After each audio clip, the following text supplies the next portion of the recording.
Well, for more on finance, we're joined by independent financial commentator Evan Lucas. And Evan...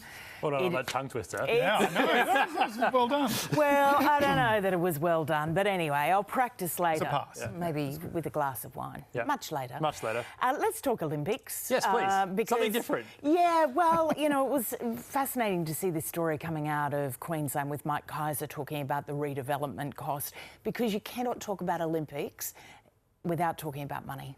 And without talking about blowouts. Let's put it simply. So I've brought in this chart, which I think is absolutely fascinating. So this is the cost of paying for the Olympics. So what cost is... So this is here. This is all of the Summer Olympics going back to Barcelona in 1992. The total cost and the percentage overrun from the original budget. So Barcelona was a blowout. Oh, hugely. Yeah. And if you have a look at Rio. Have a look at Rio de Janeiro, 352% over budget. Now, Paris is the interesting one. And the reason I highlight that, obviously we're 48 hours away from it. The original budget for Paris was $4 billion. The original, US. They then increased that 4 times. And they then came to an idea that it was actually going to cost $8 billion. At current numbers, obviously, as you can see on there, it's at 8.7. What's so interesting about Paris and where it comes to Brisbane is that Paris is using actual already existing infrastructure. So their 2016 hosting of the European football tournament, their product is there.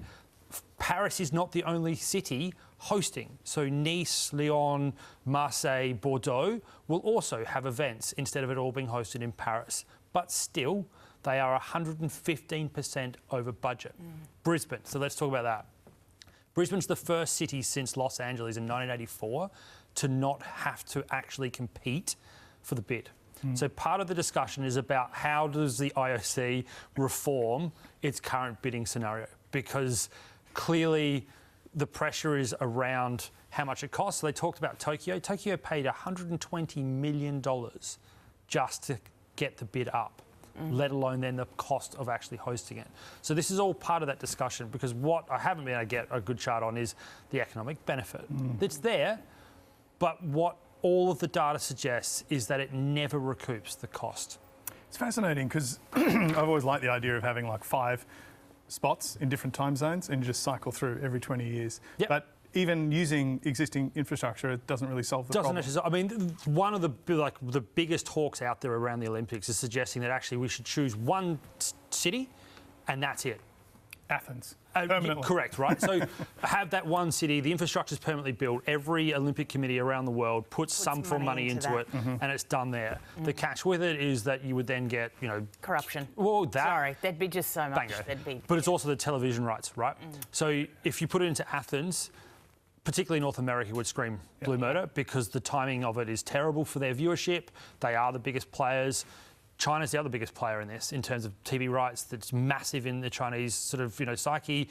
They're at the wrong time zone as well, so Athens wouldn't work. So this is why that is also an interesting concept, but probably wouldn't work. And unlike the Commonwealth Games, which people have sort of dropped off their interest levels of, the Olympic Games, and Tony, you might have a different thought about this, that there's still the demand. Like there's still the audience. Oh, it's the biggest show on earth. Like when the Olympics comes around, every single country around the world, no matter even if they're in the same time zone, is up there watching it. We'll see record numbers watching the opening ceremony. We'll see record numbers watching everything. I mean, every 4 years, Australians remember that they love watching swimming. Yes. You know, like we seriously, it's basically it doesn't make an impact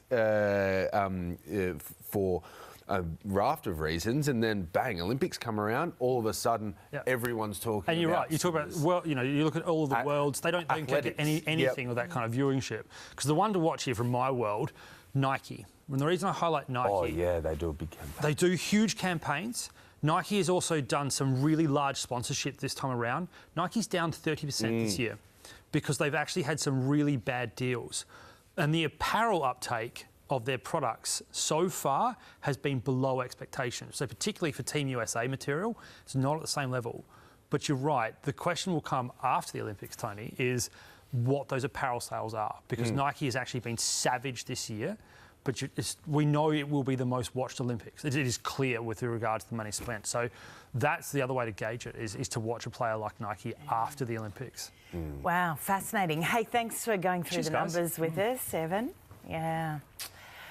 All right.